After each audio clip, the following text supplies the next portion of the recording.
Remember the video I made last night about Bryan Kohberger's student saying that his behaviour changed, that he loosened up, he was a less harsh grader of their papers after the murders than he was before? Well, there's another student come out and spoken to ABC7. I've got this.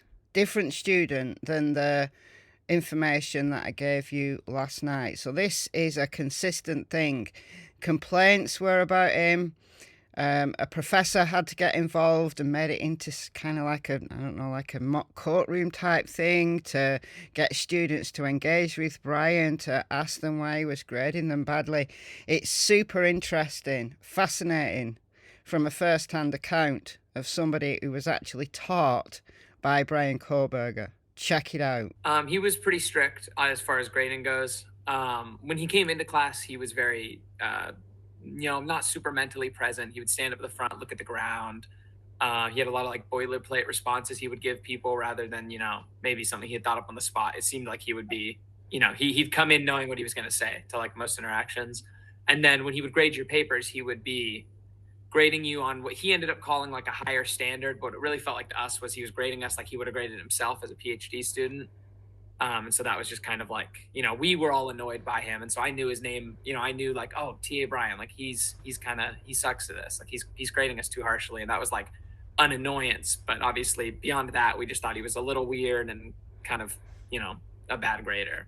Our professor was big on the idea that like, if we're all going to be attorneys someday, then we have to know how to argue our case. And so he scheduled a day where everyone, came in ready to argue to get their grades up, and he brought in Bryan and he was like, all right, go at him. And he had Bryan stand up and everyone was, like a few people were on his side because they wanted to keep their high grades and not like have questions be cut out or whatever. But for the most part, it was like, half of a 150 person class just asking him all these real critical questions and he would answer. And he tried pretty hard to defend himself, which was the kind of thing that our professor loved. He wanted the like courtroom environment.